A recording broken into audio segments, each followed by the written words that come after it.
YCP నేతలపై ప్రభుత్వం తప్పుడు కేసులు పెడుతోందన్నారు మాజీ మంత్రి రోజా. టీడీపీ వాళ్ళు ఇచ్చినవన్నీ చక్రవడ్డీతో సహా తిరిగి చెల్లిస్తామంటూ ఘాటు వ్యాఖ్యలు చేశారు.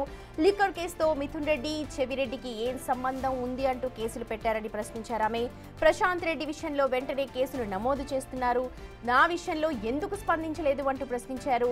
నా నియోజకవర్గంలో తండ్రి పేరుతో అధికారంలోకి వచ్చిన భానుప్రకాష్తో లోకేష్ నా మీద మాట్లాడిస్తున్నారు అంటూ ఆరోపించారు. అధికారం ఉంది కదా అని ఎగిరెగిరి పడితే రాబోయే రోజుల్లో ఎగిరేసి తంతామంటూ రోజా తీవ్ర స్థాయిలో హెచ్చరించారు. చంద్రబాబు నాయుడు కూటమి ప్రభుత్వాన్ని కూకటి వేళ్లతో సహా పెకిలించి బయటపడేసేంత వరకు మేమందరం కూడా పోరాడతామని కూడా ఈ సందర్భంగా తెలియజేసుకుంటున్నాను. అండ్ ఈరోజు తెలుగుదేశం పార్టీకి చెప్తున్నాను, ప్రశాంతి గారికి ఏదో జరిగిపోయిందని అన్ని ఛానల్లో డిస్కషన్ పెట్టి ప్యానెల్ మీటింగ్లు పెట్టి మళ్ళీ ప్రసన్న కుమార్ రెడ్డి ఇంటికి పోయి ఆయన ఇల్లు డ్యామేజ్ చేసింది మీరందరూ చూశారు. పోలీస్ స్టేషన్లో వెంటనే కేసులు పెడతారు. కోర్టు కూడా ఏ విధంగా తప్పు పట్టిందో మనం చూసాం. కానీ నా విషయంలో అంత వల్గర్గా మాట్లాడుతుంటే అదే ప్రశాంతి పెంచి పోషిస్తున్న ఆర్పి, అదే వేమిరెడ్డి గారు పెంచి పోషిస్తున్న ఆర్పి అన్ని రకాలుగా మాట్లాడుతుంటే ఎందుకు పోలీసులు కేసు పెట్టట్లేదు, కోర్టులో ఎందుకు సుమోటోగా తీసుకొని అలాంటి వాళ్ళకి బుద్ధి చెప్పట్లేదని నేను అడుగుతున్నాను. ఈరోజు నా నియోజకవర్గంలో భానుప్రకాష్ అనేవాడు తండ్రి పేరు చెప్పుకొని రాజకీయాల్లోకి వచ్చాడు. మేము కష్టపడి పైకి వచ్చిన వాళ్ళు. అలాంటి వాడితో కూడా లోకేష్ గారు నన్ను ఈరోజు మాట్లాడిస్తున్నారు. కాబట్టి ఈరోజు అధికారం ఉంది కదా అని ఎగిరెగిరి పడితే రాబోయే కాలంలో జగనన్న ముఖ్యమంత్రి అయిన తర్వాత ఎగిరెగిరి పడిన వాళ్ళని ఎగరేసి తంతామని కూడా ఈ సందర్భంగా తెలియజేసుకుంటున్నాను.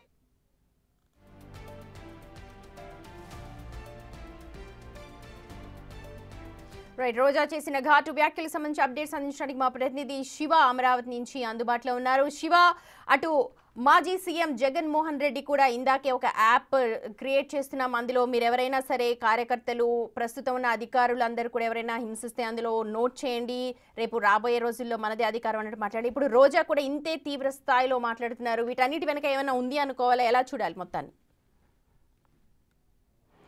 సుమతి, మొత్తం మీద చూసుకుంటే ముఖ్యంగా గత సంవత్సర కాలంగా వైఎస్ఆర్సీపీకి సంబంధించిన నేతలు, కార్యకర్తలు, కీలకమైన నాయకులు సైతం కూడా అజ్ఞాతంలోకి వెళ్ళటం లేకపోతే జైల్లోకి వెళ్తున్న పరిస్థితి కనిపిస్తుంది. సో ఈ నేపథ్యంలో కార్యకర్తల్లో, నేతల్లో ఒక రకమైన నైరాశ్యం, పూర్తి స్థాయిలో ఆందోళన, అలజడి కొనసాగుతుంది. ఈ నేపథ్యంలో కార్యకర్తలు కానీ, కీలకమైన నేతలు కానీ బయటకు వచ్చే పరిస్థితి ప్రస్తుతం కనిపించట్లేదు.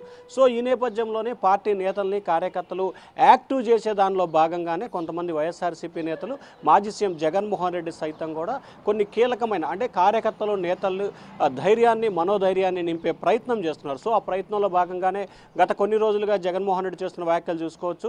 ఒక్కొక్కరిని అంత చూస్తాము, బట్టలు ఒడిసి నిలబెడతాము, సప్త సముద్రాల అవతలున్నా కానీ తీసుకొస్తే ఇబ్బందులు పెడతామని చెప్పి కామెంట్ చేశారు. తాజాగా తాము ఒక యాప్ను పెడుతున్నాము, ఆ యాప్కు సంబంధించి ఏ కార్యకర్త అయినా, నేత అయినా సరే మీరు ఆ అధికారి వల్ల కానీ, ఆ ప్రజాప్రతినిధి వల్ల ఇబ్బందులు పడితే దాంట్లో మీరు అప్లోడ్ చేయొచ్చు, ఆ వివరాలు పెట్టచ్చు, మీ వద్ద ఎటువంటి సాక్ష్యాలు, ఆధారాలు ఉన్నా దాంట్లో అప్లోడ్ చేయొచ్చు అని చెప్పి ఆయన ప్రకటన చేశారు. ఆ తర్వాత మాజీ మంత్రి రోజా అదే స్థాయిలో కూడా కీలకమైన వ్యాఖ్యలు చేశారు.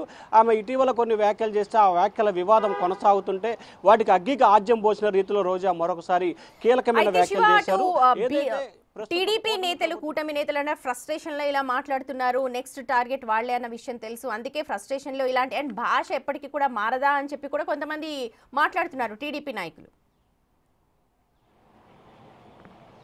అంటే మనం ప్రధానంగా చూసుకోవాలి, వైఎస్ఆర్సీపీ నేతలకు సంబంధించి ఒకరిద్దరు నేతలు, రోజా కావచ్చు, లేకపోతే అనిల్ కుమార్ యాదవ్ లాంటి వ్యక్తులు కావచ్చు, లేకపోతే అంబటి రాంబాబు కావచ్చు, పేర్ని నాని కావచ్చు. సో ఈ నలుగురు నేతలు వ్యాఖ్యలకు సంబంధించి ఇష్టానుసారంగా మాట్లాడుతున్న పరిస్థితి కనిపిస్తూ ఉంది.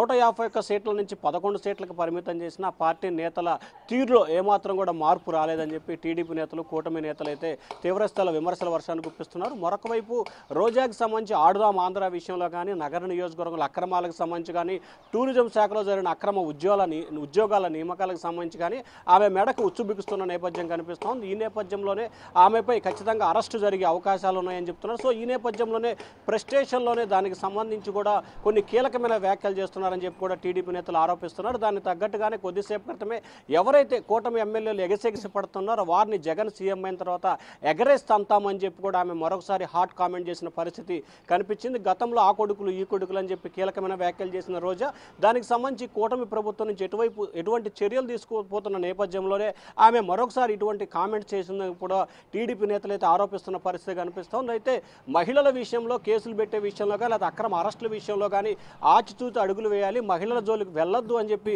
సీఎం చంద్రబాబు అనేక సందర్భాల్లో చెప్పారని చెప్పి సాక్షాత్తు వైసీపీ నేత మాజీ మంత్రి పేర్ని నానే మీడియా సమావేశంలో చెప్పిన పరిస్థితి కనిపిస్తుంది. సో ఈ నేపథ్యంలో రోజాకి సంబంధించి మహిళ కావడంతో కూడా తొందరపాటు చర్యలు వద్దనే ఆలోచన కూటమి నేతల్లో కనిపిస్తోంది. సో ఈ నేపథ్యంలోనే ఒకవైపు నగర నియోజకవర్గానికి సంబంధించి ఆమెకి కొత్త ఇబ్బందులు ఏర్పడుతున్న నేపథ్యంలో కూడా పార్టీలో క్రియాశీలంగా యాక్టివ్గా ఉన్న పరిస్థితి కనిపించాలని చెప్పి ఈ రకమైన వ్యాఖ్యలు చేస్తున్నట్లు కూడా ఇటు వైసీపీ టీడీపీ నేతలతో భావిస్తూ ఉన్నారు. Sumathi, right, thank you Shiva. మొత్తానికి వచ్చేది తామే అధికారంలోకి అప్పుడు అందరూ చూస్తామంటూ తీవ్ర స్థాయిలో వ్యాఖ్యలు చేస్తున్నారు అటు ఏపీ మాజీ సీఎం జగన్ అలాగే రోజా కూడా.